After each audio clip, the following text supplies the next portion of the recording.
Good evening and welcome to Midnight Movie Club and my review of Dead Space Aftermath. Dead Space Aftermath is the animated sequel to Dead Space Downfall and the first Dead Space video game. It bridges the gap between the first and the second game, showing us the events that take place in between Isaac Clarke's journey, with a new cast of characters battling against the Marker and the Necromorphs.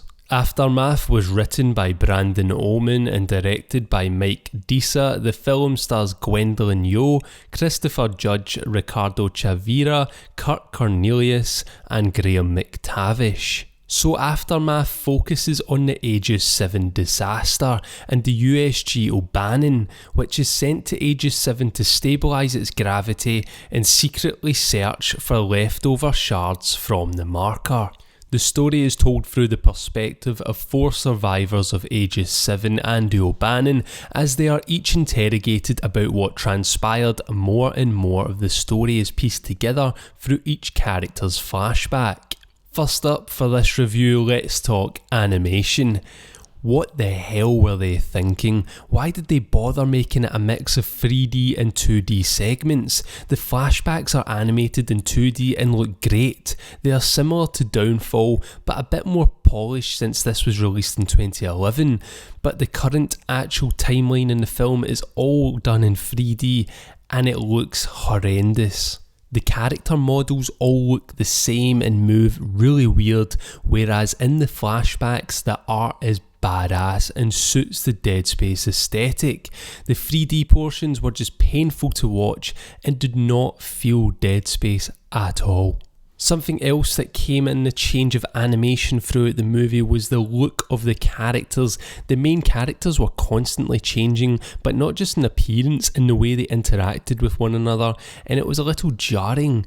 In the current time, one of the characters just seemed like a massive dick. Then in the flashbacks, he was far more heroic and relatable, and it was just strange to see the character switch like that. I really do think if they just stuck with the 2D animation and didn't bother telling the story through flashbacks, it would have been far better, because there are some awesome moments in this film and some things I really did like. One thing I really enjoyed in Aftermath was the focus on the psychological aspect to the Dead Space franchise. No doubt about it, Dead Space is all about survival horror, but there is that psychological side with what the Marker can do to people, and it was nice to see how certain characters were affected by it in different ways.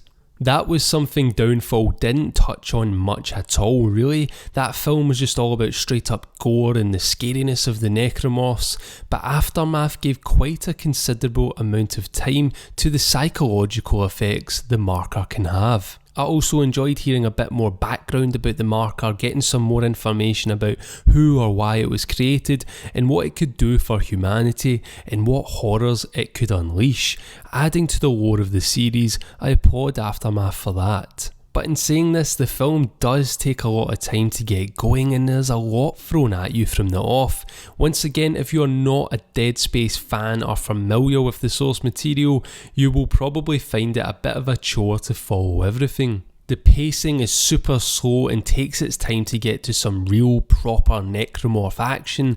The first 3/4 of the film feel more like a disaster movie than a horror movie. Though it is worth the wait for the gore and necromorph fans, because once it does get into the necro action, it is really, really good. I just felt that there wasn't enough of it, and that the flashback style of storytelling was just so unnecessary. Sadly, I found the soundtrack to be not as good as Downfall's either. Downfall, as I mentioned in my review, had an awesome horror soundtrack which fit it, as it was a more claustrophobic movie, but in Aftermath, where we see numerous environments opening up to space, all of that is a lot less claustrophobic. It adopts more of a whimsical soundtrack full of amazement along with a little bit of danger. It just didn't unsettle me the same and felt more like a common action blockbuster soundtrack than a Dead Space one. I think my favourite thing about Aftermath would have to be the 2D art style flashbacks and all of the artistic choices that were made in them. The engineering suits and the backdrops to some shots look awesome. All of the weapons and gear just look great with some real nice popping colours. The necromorphs looked cool as well. Even though I didn't recognise them, it kind of looks like they've just went and done their own necromorphs, but they just looked great. It just highlighted how bad the 3D sections looked though. The voice acting for the most part was pretty on point among all the characters, but there was some dodgy dialogue in there that was a little cringe at times. Even a few jokes were made just after a character would die and stuff like that, but it was nothing too annoying. But anyway, with all that said and done, I'm going to give Dead Space Aftermath a 2.5 out of 5 rating.